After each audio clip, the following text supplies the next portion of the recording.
This podcast is brought to you by The Shift. Hello and welcome to the Storytime Podcast. My name is Claire. I go by Clisare on the internet. And this is the podcast where I invite people on to tell me their best stories. This podcast is brought to you by Patreon, as always, by the patrons on the Storytime Superhero tier on Patreon. Please consider becoming a patron of the podcast at patreon.com/Clisare. Links are down below in the description and in the show notes on the audio platforms. It's story time. Hello and welcome back to the Storytime Podcast. My name is Claire. I go by Clisare on the internet, and this is the podcast where guests tell me their best stories. And this week I have with me Stephen Barry. Hello, Stephen. How are you getting on? Your voice went very much more professional all of a sudden there. Don't the last 5 minutes has been, sure, we're having a great time. And then, hello, you're very welcome to the Clisare podcast. I'll be bringing you through the hour of 2 a.m. with my smooth jazz voice. I'm impressed. This is why you're the big YouTube star. Introduce yourself and tell everyone where to find you on the internet. My name is Stephen Barry, and you can find me everywhere at Stephen Sings 1.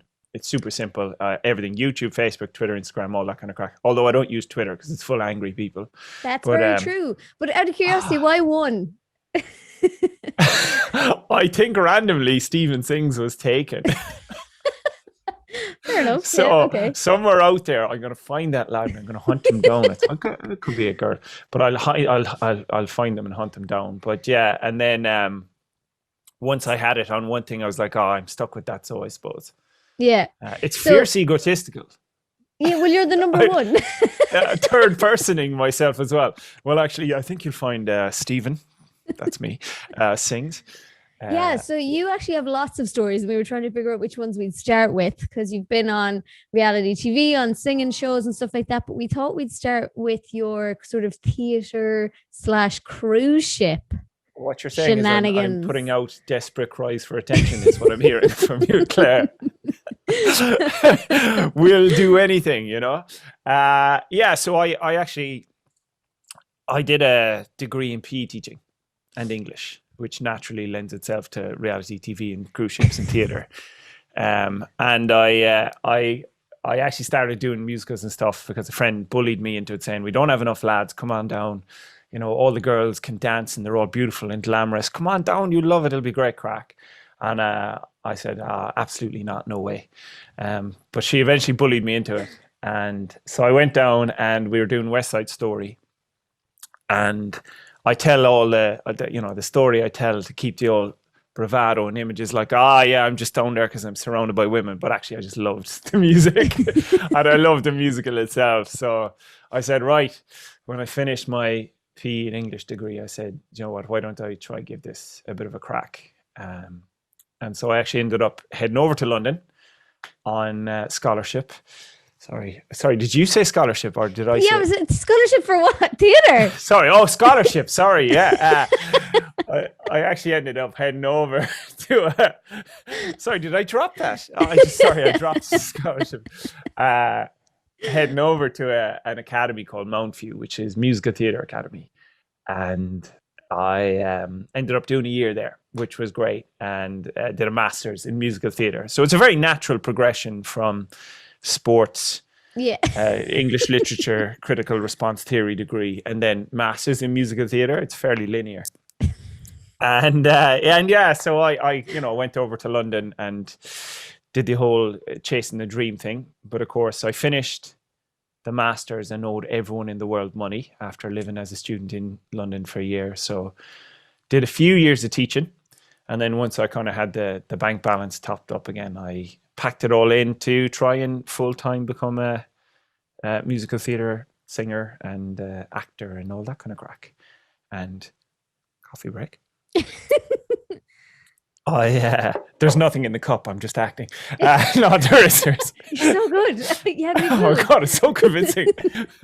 Nespresso. What else? Actually, good story. If we're talking stories, right? This is Nespresso, and it's from a very good friend who will remain nameless, but his name rhymes with Ike, and it begins with an M. And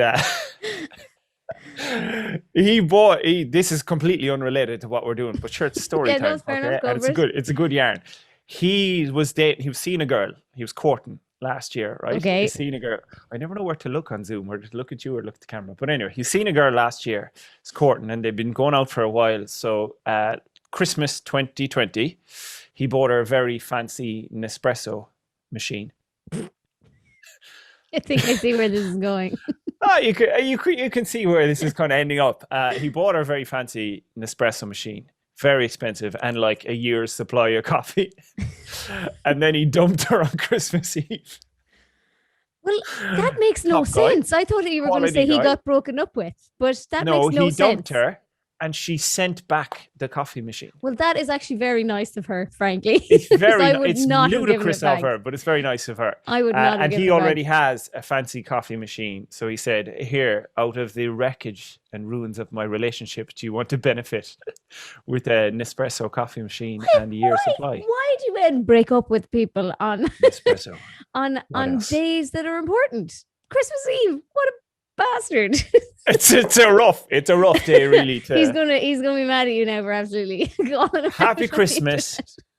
By the way, just while we're in the Christmas spirit, while you've got Michael Bublé playing in the background, if you could just actually skip to some of the sad songs, because we're done. Have yourself Maybe Adele. Yeah. Would you not put on Adele there? Never mind, I'll find. Sorry, did I say professionally trained singer? I had a boyfriend once that told me after we broke up that he'd really wanted to do it on Valentine's Day, but he kept it 100 and didn't. And I was like, thank you. It's a weird fetish, isn't it? Why did he really want to do it on Valentine's Day? Just to be able to say he broke up with someone on Valentine's Day. I was like, I'm so glad you chickened out. I just want the thrill of it, you know? It'd be a good story, actually, for story time if he came back on and was like, well, I actually dumped this girl on Valentine's Day. Legend. Right, so musical theatre. Where are we now? Did he dump you or did you dump him? Oh, he dumped me, but it wasn't on Valentine's Day. So why did he dump you, Claire? I don't know. We were like 18 at the time, so you don't really get reasons. No. Such a great point. Well, you know, the summer time for the coming. next one. Yeah. Well, we've had a good run. We have not had a good run. You tried to dump me on Valentine's Day, you prick. Can you swear on this podcast, by the way? Oh, you can swear away, yeah. Okay, sorry, because I do occasionally. And just to be very clear, no hard feelings with that guy. We're good friends. Like, you literally have a blog entitled "The Absolute Wanker Who Almost Dumped Me on Valentine's Day." I've read it. How did you find that one? Okay. Yeah, I did. Yeah. Right. Musical theatre. We need to focus, will you? Jesus. Get the train back on. I have no idea where I was. Oh, the coffee. If we were in a pub, you'd never get to finish the first story. It's only because I'm sober and we're on a podcast that I know to bring you back to the original story. But if we were in a pub, you never would have got to finish the original one. Yeah. The next hour would just be that poor fella deconstructing your 18-year-old relationship with this lad. Just like comparing him to Alex for like an hour. Well, Alex didn't try to break up with me on Valentine's Day, so 1 point in his favor. Yeah. Have we started writing a list on the back of like a coaster with 1 point in it? Will you focus, please, Claire? I will. So musical theatre. So yes, I packed in the teaching job. You're right there. Yeah, sorry, I was coughing, so I muted myself. But you called attention to it, so now it has to get left in. I packed in the teaching job and said, right, I'll try and full-time. Oh, interesting. I'll full-time go for auditioning and trying to get a foot in the door and trying to do theatre shows. And I got to a certain level. I actually have a good. I auditioned for Les Mis. And I think it was the first year I did it. I absolutely nailed my audition. And they were like, oh, this lad's class. He's unreal. And got down to, very, very late stages for it. Got to sing on the stage in Les Mis and all this kind of crack. And then I don't know whether my agent was just lying to my face to just be nice to me or not. But she said, oh, they've decided to go with someone else because they fit the costume better. You're a bit tall. So I think she was just softening the blow, if I'm honest. But I think her logic was the track I was up for had like 8 or 9 different costumes. So for them to get all new costumes or alter the costumes would be expensive. Yeah, no, fair enough. But you're definitely bringing up your triggering memories, and I've got told I'm too short for things. Yeah. Yeah, but it's my time. But it's your now, story. Claire. Yeah, can you continue? I'm not sure. I'm just saying you should have put a trigger warning on. I'm not sure. Yeah, trigger warning. Sorry, trigger warning. Heightist. Oh, listen, people like you are in short supply. You've heard all those, haven't you? Stop it. Stop. Look, I don't want to look down on you, okay? Oh God, such dad jokes. I love it. Keep up, will you? Wow, I hate myself. So you were too tall for I was too tall and too good looking. Handsome, that's what they said. Yeah, that was it. My mom told me this or my agent? I can't remember. But anyway, I had sort of similar stories with a few shows where I got in the room and got seen by people and had my chance and absolutely made a complete hames of it every time. Like I'd get to the final round of auditions and just balls it up. So I actually said, well, do you know what? Fuck it. I know I'm good. Jesus. There we go. There we go again with the ego.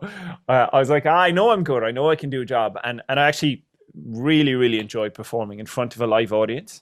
So if you put me in front of a couple of 100 people, I'd be much more comfortable than going into a sterile room and singing to 3 people. It's just such a weird... It's a weird process. And there's some people who are amazing at it. They're like really good at auditioning.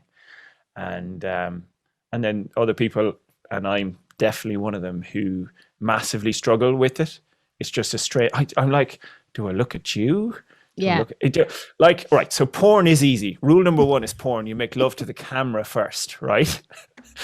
Then you make love to the 4 women and the whatever.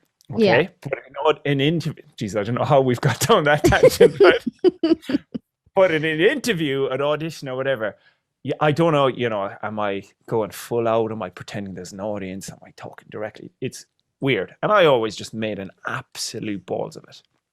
So, but I was like, all right, I know I can do this, and I know I can perform in front of an audience, in front of this.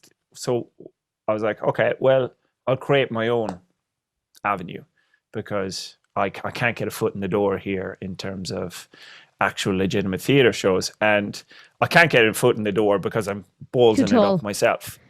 Too tall. Yeah, too tall, she said. Yeah, too handsome. I definitely have that on my fridge from my mom. So is that right? I'll create my own sort of thing here, because that seems about my only avenue of getting in the door. So I came up with a concept of sort of a 50s and 60s rock and roll vintage theatre show.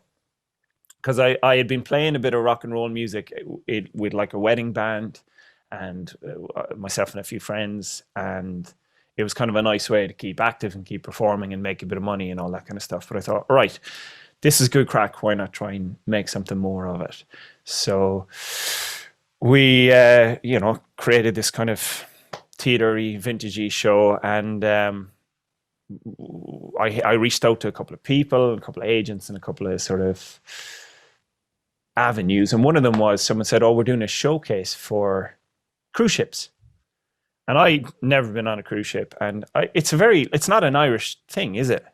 Like, I definitely don't think it's like a middle class Irish thing. I'd say people would be looked at that have notions of doing that. But I missed that word. I definitely think that.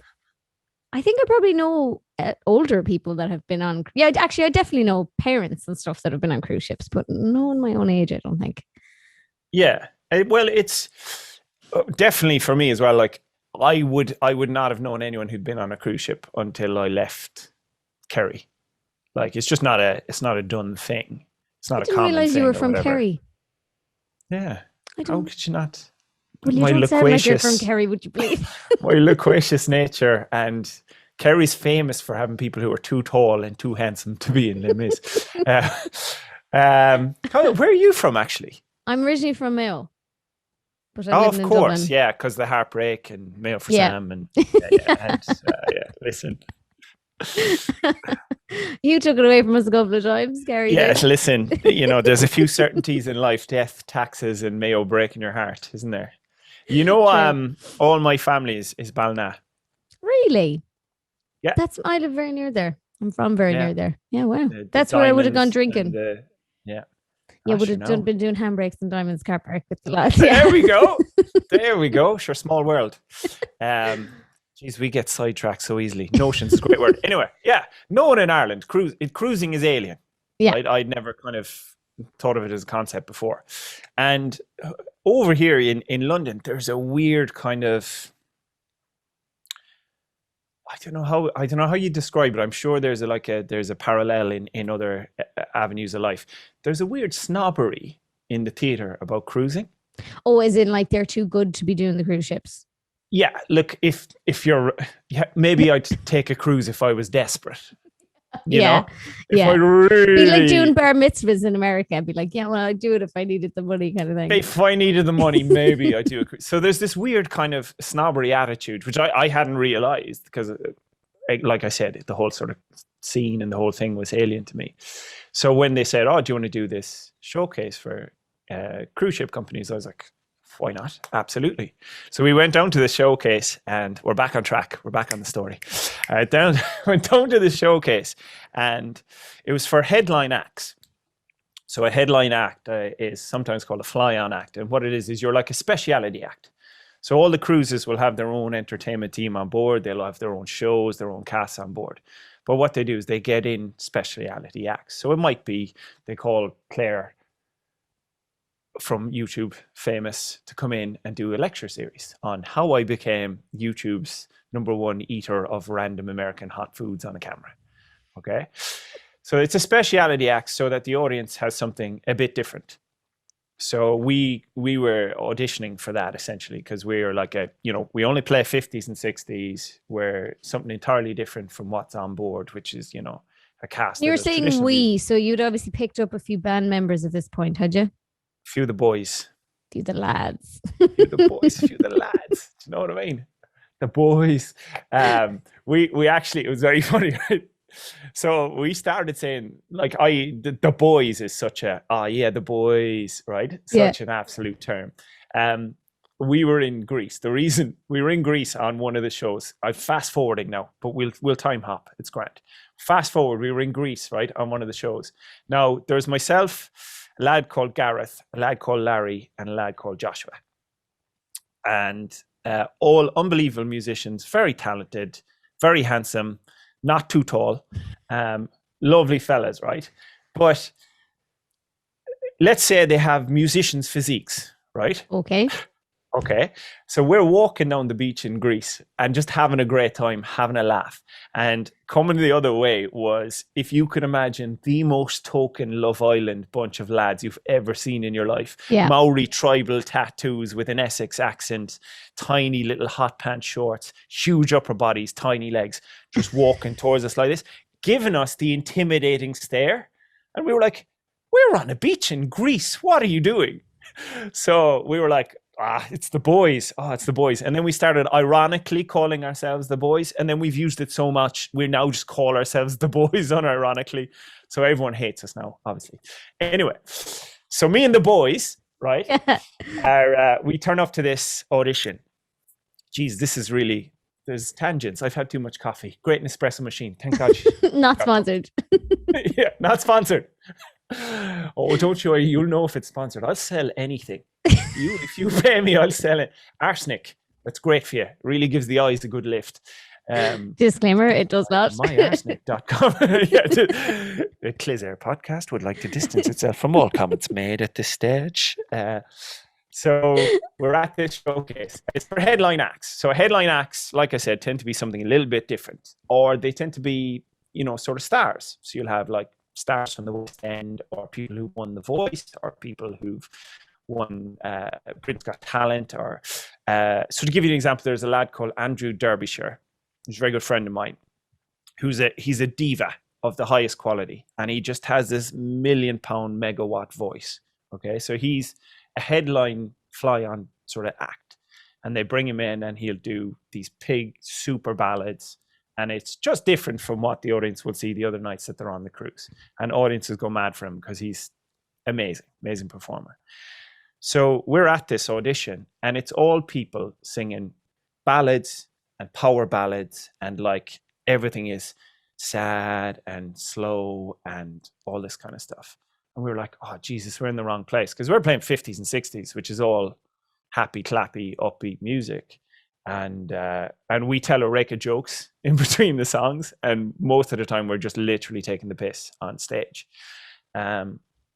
So we're like, lads, we're in the wrong place, but fuck it, we'll do our thing. Why the hell not? You know what I mean? So they put us on last, and presumably just to end the night a bit upbeat or whatever. So we go on and we're doing our thing, and people are starting to love it, enjoy it, because it's so different from everything else, and we're telling our jokes and it goes down well, and you know, we have a couple of gags in it. Anyway, we played the songs, played the stuff, and all happy clappy, and everyone's like, oh great, fantastic. So we're like, okay, well, you know, we did our thing. It probably wasn't what they were looking for or whatever. And then we drive home, and on the way home actually Larry ate an entire family box of Celebrations, but that's completely unrelated. We had to stop at a petrol station so he could get sick, about 2 miles away from home, but that's unrelated. Tangent. That's a line drawn touching a circle at one point. It's a tangent. So a couple of weeks go by and we get a phone call and they're like, oh, they absolutely loved it and they want to offer you a bit of work. So we were like, great. So these acts in the UK are called guest ent. So they're guest entertainers is basically what they're called. And as I said, you fly. How it works is you fly to join the ship wherever it is, or you might join it in Southampton, or you know, you get to train to Southampton and join. And then you'll stay on board for maybe a week or 2 weeks, and then you'll get off again. And while you're on board, you have passenger status. So it's great because you go on board, you'll do 2-3 shows a week, and then you're off again. So a lot of the cruise contracts tend to be sort of 6 months, or, you know, maybe even longer. So minimum of 4 months, kind of 6 months can be a bit longer. So people tend to say, you know, towards the end, they're getting sick of being on a ship and just want to be able to go to Nando's and all that kind of crack. But for us, it was great. So I had kind of like heard this thing about, you know, stigma about cruise ships or whatever. And I was like, I don't understand it. They just literally flew us to Greece. We spent a week sailing around the Greek islands. We ironically mocked the boys from Essex. Then we flew home. Oh, you know the famous photo, the 4 lads in the jeans. It's the meme now that's going around the internet. Yes. That was the lads who were coming down the beach towards us. You know, the shirts too tight. I do know the photo you're talking about. Yeah. Okay. Yeah. Those were the lads. Yeah, the boys. Oh, it's the boys. So anyway, we did that, and then the show, you know, once you put the show in front of live people, and it was going really well, and it was so completely different to everything else around the place, because a lot of the shows, they tend to make them really safe because the clientele is, you know, an older generation who, what they want is, most of the time they want 4 lads to come out looking well in sharp suits and, you know, sing a few nice songs and stuff like that. But our show, we were like, look, let's just be ourselves. So we have a load of jokes in there. There's a load of hopping the ball. We're taking the piss out of each other. We don't take anything too seriously. We pretend we wrote half the songs. And so like we'll start playing some Elvis music. We'll be like, here's one we wrote back in 1924. And, you know, it's just a bit of fun. It's very lighthearted. And they loved it. Yeah. So it was completely different. So that kind of went from strength to strength. And that was maybe 2017. And 2018, we had 2 groups out doing the show. And then 2019, we had up to 4 groups out doing the show. Now, what do you mean 4 groups? So you couldn't be in all the groups, could you? I'm not that good. Yeah. So I'm good, but I'm not that good. You managed to hire a second Stephen to lead the other groups. Well, can there really be a second Stephen? Yes, there can. I found this is what I did, right? I found lads who were younger, more talented and better looking, sent them out to do the job, and then skimmed a load of cash off the top. It's the perfect That's the entertainment business, baby. Welcome to show business, baby. You're going to go far, honey. So I am the most hopelessly disorganized person in the world, and I should not be left near money at any stage in any way, shape, or form, because I'll just be like, oh, we've got money. Spend it all. Oh, what? We have to pay people next week. Sorry, we've no money. So I reached out to a friend of mine he's a musical director in London's West End, as well as an actor. And he's been in loads of stuff. He's been in The Commitments, and he's done a load of work in the Gaiety in Dublin. He's just one of these horrifically talented people that you just keep waiting for the flaw, but there doesn't seem to be one. Yeah. He's not too tall, actually. He's not that tall. So maybe I have him on height. But I reached out to him and said, look, I have this thing, it's going well, will you jump on board and basically run it? Because if I keep running it, I'll run into the ground. We'll have a great time, but I'll run it into the ground. So he jumped on board, spent a few days crying and cursing my name at how I'd been doing it so far. And then I literally said to him, from day one, I was like, look, I'll have all the mad ideas. You tell me no. And I don't want to deal with money. You tell me, you take all the money and do whatever you want with it. Just make sure the boys are paid, and I don't care about what happens to the rest of it. And so he took it over, and we started a company called Guest Ends. www.guestends.com. That's clever. Guest Ends. Yeah. Weddings, theatres, bookings, bar mitzvahs, opening of spars, local fun runs. You name it, we'll do it. So we started up a company to essentially create and produce theatre for cruise ships, because we were like, this is great. I don't get what the sort of industry snobbery or whatever it is. We're living this life where we get flown around the world. We get to meet lovely people. You get on board the ship, and I'm no spring chicken, but relative to the guests on board, we're the young studs of the boat. So you walk around like you're, a bit of a legend for the whole week. And then you fly home, and of course it's all luxury food and this and seeing beautiful places and all that. So I was like, well, okay. So we started this company called it Guest Ends, and we said, why don't we try and produce more shows, create more theatre? And at the same time, we had, our vintage show was going out and doing well, and it was also doing weddings, and it was doing theatres and all this kind of stuff. And then the next sort of step of it was we said, why don't we? A friend of ours came to us and said, look, I want to do the guest entertainer role. I want to do these headline shows. You lads seem to know what you're doing. Will you represent me? And we kind of went, okay, why not? So we had a few people come to us and say that, and we said, yeah, we'll help out. And of course, Andrew's a musical director, so he can do everything from designing charting all their music, all their stage settings, all their lighting plots, literally everything from the ground up. And then we act as an agent for them. So we had a few people come and contact us. So we said, right, we'll put on our own little showcase. And we put on a showcase. And again, me being completely mad and us being us, we wanted to try do something a little different. So we had my cousin, who was a sommelier. Okay. It's a different cup. Are you drinking 2 cups of coffee at the same time? There's no getting past you, I'm also sponsored by Nescafe.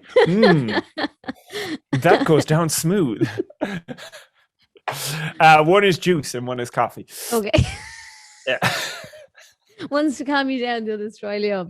Yeah, one's full of sedatives, the other's full of caffeine. I just really find a nice balance there, somewhere in the sweet spot. Apologies, keep going. No apologies. It's your show. Do what you want. Rant and rave. Really, really, really get it out why that guy dumped you when you were 18. Just really, I know the pain is in there, okay? The pain is in there. You're just a little bottle of pain. So anyway, we said, right, we'll do it, next level. So my cousin's a sommelier. So we had all these acts, and he had a wine which he assigned to each one.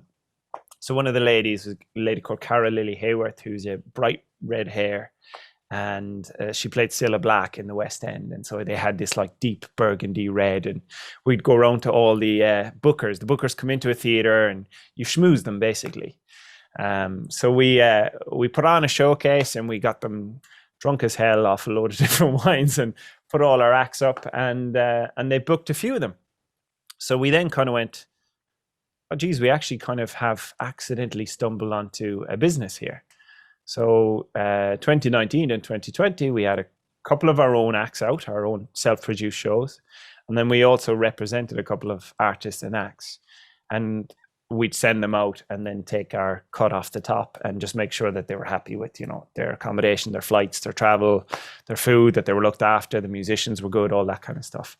And we accidentally sort of stumbled onto a really thriving and successful business, which based itself in the cruise ship and theatre industry, which was a great idea around March 2020 when the entire cruise ship and theatre industry collapsed in a burning shower of rubble. I was actually in Miami, like talking to cruise companies in Miami when the entire industry decided to collapse. So I was there like, and you know what? I was there like, I rang home and I was like, fuck it, I'll stay. I'll write it out. It'll be 2 weeks or whatever. I'll stay, you know? And then like 3 days later, they literally closed everything in Miami. And I was like, maybe I'll go home. Oh, yes, you didn't get stuck there. Well, that's on the bright side. I didn't get stuck, which is, I'd rather have been stuck there where it was like 27 degrees and sunshine and sea and all that. But then they literally closed the beach. Oh yeah, okay, that's a bit shit. So I was like, well, now I'm just in an expensive place with no perks. You weren't allowed to go to the park. You weren't allowed to exercise outdoors. I was just like, oh, this is terrible. And so what was being on the cruise ships like? So you said that a contract was like minimum 4 months, but then you said you'd fly out and then you fly home after a week. So do you mean that you'd swap around, like you'd be on different cruises within those 4 months? No, so what I mean by 4 months is say that every cruise ship will have its own onboard cast. Oh, and they'll do like up to 8 to 10 shows. And it blows my mind. They'll have 8, 10 like sort of hour-long shows of full singing, dancing, acting, all this kind of stuff. Gotcha, yeah. But the headliners are the ones that kind of fly in and fly out again. Yeah, fly on act, literally guest tent act. So you come in and you'll only do a week or 2 weeks. Whereas they'll be on board for 6 months and they'll have, like I said, 8 to 10 shows. So, you know, they'll rotate through those 8 to 10 shows. That sounds like a hard slog now, but it seems like you have the good one there. We have the sweet life because we just go on and do our one show. And like I said, they excuse me, all that coffee is getting to me. They have it like I said, they have to learn like just vast amounts of shows. And what's mad is like what people don't realize about a show is actually learning the music and the lyrics and the choreography. That's kind of the fun bit, and it's not taxing isn't the word, because it is hard and it is tough and it's difficult. But the really taxing bit and the really tiring bit or whatever is the sort of staging and the structuring around the shows, which, because there's so much that has to go on, there's so many safety protocols that have to be met. Like you have to learn that you stand on this point right here at this point during the song, you exit via that exit, you change, you have 30 seconds to change, you come back on via that entrance, you stand in this point, you can't go down there or you'll be out of your light, you have to... all that kind of stuff, which is absolute madness. But yeah, so they do a full-on slog. So we always felt a little bit like, Jesus, how have we stumbled onto this one? We come on and play a few guitars and sing a few songs and make a few bad jokes, and away we go. And then so their contracts that's the sort of longer contracts, whereas ours are the short ones. But yeah, I mean, that's another reason why I don't get this weird sort of snobbery that exists in the sort of cruise ship versus theater industry or whatever, because you'll go on board and some of the people are just mind-blowingly good in the onboard cast. And you're there going, they're amazing in this show. And what I actually know is they know another 7 shows as well. So they're not just doing one show and repeating it. They're amazing at this show, and they can also do these other 7 shows over here. So I don't get it. Yeah. And have you ever poached anyone from an on crew cast? We would like to officially not make any comment regarding that statement whatsoever. But yes, several. Yeah. You do, because you go on and you're like, and it's kind of relatively appealing to come and do what we do, because when you're not working, you're a passenger when you're doing what we do, which is great. So you might only have, like I said, 2 or 3 shows during the week. So say Monday, Wednesday, and Sunday you have shows. Well, every other day you're a passenger. So whenever you pull into port, you get off and you do whatever you want, within the legal remits of that country. Whenever you're on board, you know, you can eat in any restaurant you want. You can go and watch the other shows. You can go and watch live music. You can go and do whatever you want. There's beep. You can beat them out at it. There's beep. There's go-kart racing tracks on some of the cruise ships. Wow. See, this is the good stuff. Give me more of the good stuff. What else happens on a cruise ship? There's water parks on some of these things. There's giant cinemas. There's, some of them. There's a ship which we did called the Celebrity Edge, which it has a restaurant on the outside which they can lower up and down. Okay. So that, well, the reason is like they'll lower it down to just above sea level, so you're sat. Like, that's class. In fairness. Yeah. Yeah, That's so you can really imagine good. you're off the coast of Monaco. Imagine it, picture it now. You're in one of those big hats that, like the basic white girl hats and sunglasses. Yeah, and they lower you down and you're having your dinner, having a nice steak, looking in at Monaco as the sun goes down. It's quite nice. That's But pretty they good. have, their theaters, our favorite theater, their theater seats about 1,000 people, and it's like just this giant sort of amphitheater type space. So it's not like what I'm sort of picturing, which is like a the ferry. small You're route- picturing the picturing ferry a from actually, Dunleary to Holyhead. Yeah. So it's a proper theater, like.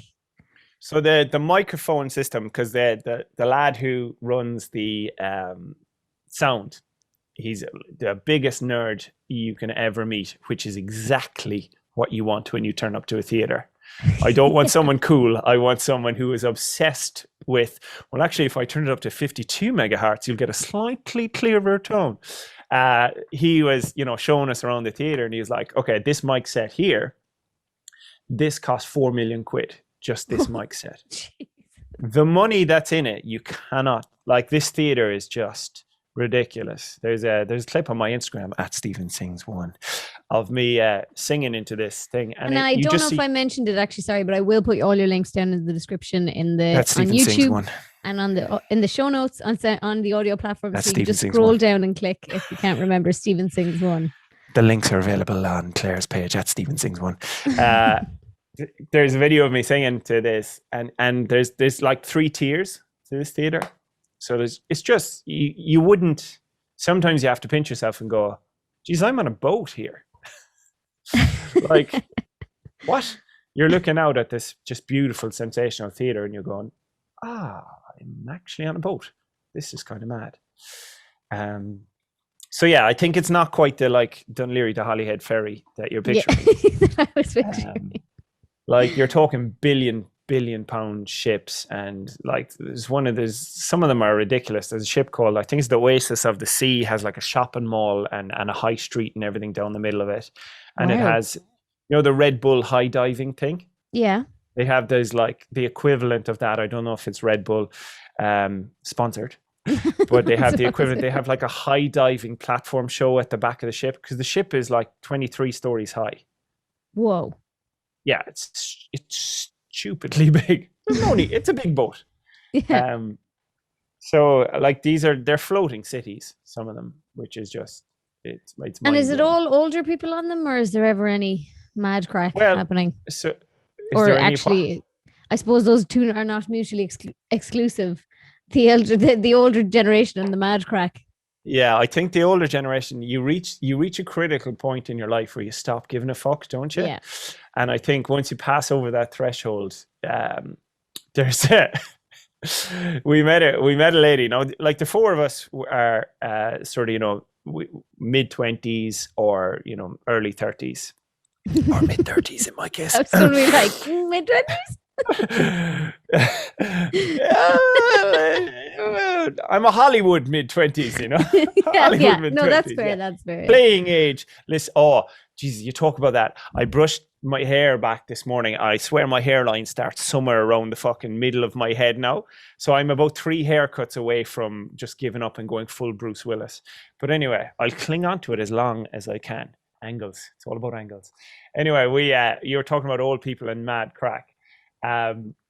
We met this old lady who came to our show and absolutely loved it. Came down the front row, American lady. And it's amazing actually the differences between American audiences and, you know, sort of European or UK audiences. If you do the greatest show in the world, this is the greatest show. If you do the greatest, you can't be musical theatre song or not burst into. Anyway, if you do the greatest show in the world and you absolutely nail it and it's unbelievable, mind-blowing, sensational, you might get from a British audience. Okay? Really? If you do a bang average show, but it's all right, it's not terrible, the Americans will give you they'll be stood on their chairs, tops off, just shaking them around their head, just throwing underwear at the stage. And that's just the men. And it's just, you know, yeah, it's just culturally, they're just way more like supportive. You'll be singing a note. I remember the first time we did an American ship, I was singing and I sang this big note and people started like, woo, and cheering and all that. And I was like, what the fuck is going on? I'm singing here. I think I actually gave them the daggers. I was like, excuse me, I'm an artiste performing. And then I realized actually, no, that's just, they'll get into it. You do something great and they'll give you more energy and give you more juice. But anyway, we met this lady and I'd say she's in her 80s. And like I said, mid-20s, early 30s or whatever. And she came to the show and then she came to the second show, sat down the front with garlands of flowers, which she threw at us throughout. At the end, when we were taking the bows, she grabbed the youngest fella, started kissing him, and then came and found us we were having dinner the next night, came and found us, sat down, bought us all a rake of drinks and spent the night like just literally chatting with us. And you're talking about mad crack. I swear she was the most fun. She was like tradition. If you can imagine a traditional sort of Hollywood Jewish mama stereotype. Okay. That was exactly what she was like. And she had, you know, the complete matriarch running the family, a story for everything, no social or physical boundaries whatsoever. Come in, grab you by the face, kiss you on the lips. How are you? And like the brow-beaten husband, you know, coming behind her, just really polite and lovely. And she, like, that was some of the maddest crack was hanging out with her. So it's not exclusive to age. But to answer your question, which you asked at least 17 minutes ago, a lot of the cruise ships are trying to aim for younger audiences at the minute. And the cruise audience sort of changes depending on which cruise ship you're on. There are certain cruise lines which cater to sort of slightly more older audience. And then there are, like I said, Norwegian, for example, have go-karts on and water parks. And so they are aiming for families and young people and all that kind of stuff. They do, you know, they leave Miami, go cruise around the Caribbean with your family and come back. And they have sports courts and basketball courts and football pitches and all this kind of stuff on the top deck. So it really depends on what line you're on. And I'm only asking this now because everybody will want to know, what is the story with the industry now? Everybody will want to know. Yeah. So cruise ships are they happening? Are they coming back? They're not happening at the minute. And they are coming back, I hope. They're all planning to restart around June. Okay, May, so June. America crossed. has great plans to kick off again, sort of May, June, July, anytime around there. And they're just basically saying you have to have your jab to get on board. Fair So enough. Okay. Vaccinated. Which, well, you're better off being in the UK then, because you might actually get it quicker. I think, no, don't you have one vaccine between every 17 people over there? And you get it's like CBD oil. You put a bit of it under your tongue in the morning. I heard the vaccines are on that Evergreen ship, which is stuck in the Suez Canal. That's what I heard. Oh, well done. That's really timely joke. Thank And you. it's I've also been really nothing. relevant to Listen, what we've been talking about, both. yeah. Listen, I'm nothing. I've always had amazing Suez Canal references. That, like, ask anyone. They'll tell you. The first thing they'll say about me, oh, he knows his canals. Actually, I've done the Panama Canal. Okay. While we're talking about canals. And I can tell you from first-hand experience, that was one of the most boring experiences of my life. Really? Well, everyone says, oh my God, what an amazing thing. And it is like a mind-blowing feat of architecture or industry or whatever you want. And learning the history of it is fascinating. And Panama City itself, amazing. I've never seen as many birds in all my life, like actual birds. And different types of birds and species and all that kind of stuff. But ultimately, the whole day, you just sail up to a lock, you park there, they fill the lock, and then you sail onto another lock, you park there, and you just do that over and over again. So it's not this exactly... is a famous like tourist trap, is it? Yeah, you'll book a cruise to the Panama Canal. And were you working on that one, or were you a passenger? Oh, working. Wow. I've never been on as a passenger. Would you do it one day? Well, not if I can do what I'm currently doing, because I literally experience all the same benefits, but then I get paid when I get home. True. What do you have left to do when you're retired? Nothing. Because normally they're like, I'm going to go on a cruise when I retire. Yeah. When I finish, I'll go get an office job. I'll retire to a nice office job, work it for 60 years, and then just repeat the cycle. But if I was to recommend a cruise to anyone of any age, it would be Norway. Okay. Is that the Northern Lights? No. Have you ever been? Oh, you can see them. Yeah. I mean, north. You know, yeah. Up. Just go up until you see a few lights. But have you been to Norway? I have not. Oh, put it on the bucket list. Put it on once you finish the Irish bucket list, put it on the world bucket list. But by far the most beautiful, unbelievable, mind-blowing place. You'll never feel more ugly, though. That's the only thing, because all the people are super attractive. So you'll feel gross relative to them. They're all literally blonde and tanned and athletic, and be like, oh yes, I climbed a mountain this morning, and now I don't know, that was a bit Dutch, wasn't it? As opposed to Norwegian. Yes, welcome to Amsterdam. I don't have accents on my CV, okay? So I am professionally trained, but I don't have accents. So, because when you do Norway by cruise, you can literally cruise down the fjords. So it's incredible, because otherwise you'd have to literally drive around all the wiggly bits on the edge of Norway. And we have a good old band tradition, actually, where one of the spots that we stop in Norway, which I won't mention so that we don't get in trouble, there's a lake that's fed by a glacier. Okay. Glacier. Oh, I would say glacier, but you live in the UK. You've got notions. Yeah, I've got notions now. Well, actually, it's a glacier, darling. There is a lake fed by a glacier, so it's always absolutely freezing. It's barely, and sometimes it is ice, but it's usually just barely above freezing. And one of our sort of initiations is whenever you do that cruise, we all get in nude together. We came very close once, because it is a lake and it's a scenic spot, and they do bus tours around the lake. Oh no. We got very close one day to be caught in a very unflattering position. I mean, it's freezing cold, you know what I mean? It's not doing anyone any favors. So but we just made it out and got the towels on just in time.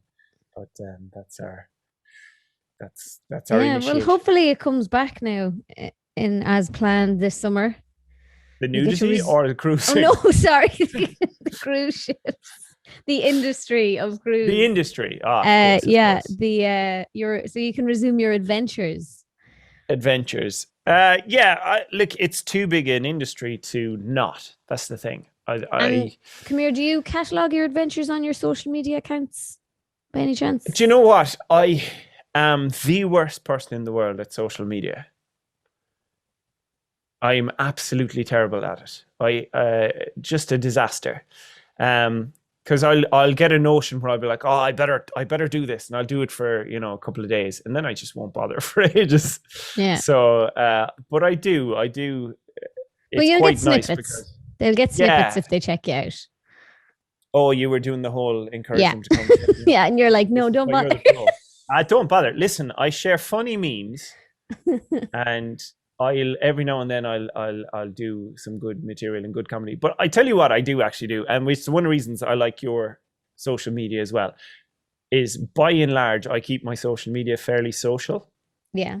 And I know that's kind of a silly thing to say or whatever, but I see an awful lot of people now on social media will get on their social media and lecture me about something. Oh. And I'm there going, well, I don't come to this page to be it's called social media. Like, I come here to disconnect from, I'll read the fucking newspaper. I don't want to come on here and hear your thoughts on the whatever. And if I do, like, I'll go to, so for example, if I'm following a fitness page and they're talking to me about fitness, great, bang on, because I'm on a fitness page.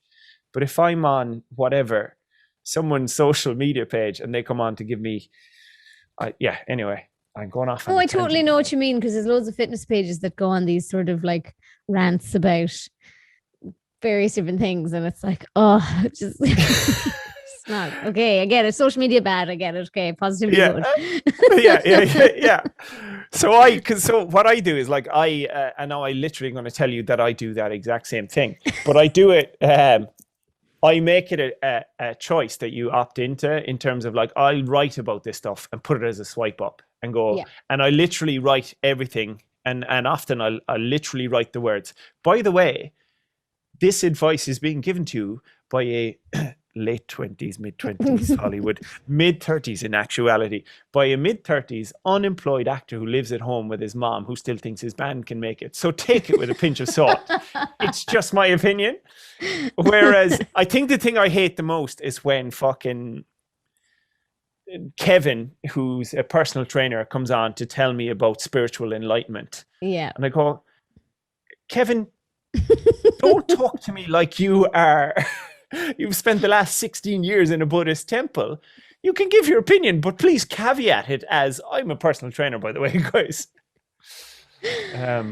Follow Stephen Sings one. Follow me. I may or may not update things. I may or may not go into rants. But either way, you're guaranteed some entertainment. I share good memes, though. You have to give me that. You do. I have a good quality of memes. Well, thank you so much for coming on and for sharing your story. It was good crack.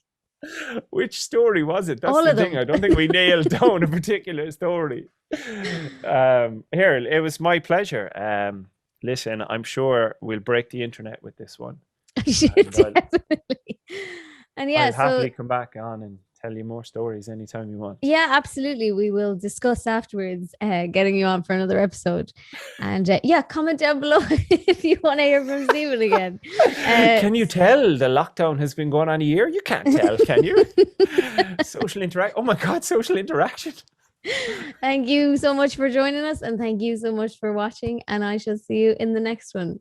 Bye. Thanks a million for having me, Claire. Bye. This podcast was brought to you by The Shift. For more like this, check out theshift.ie.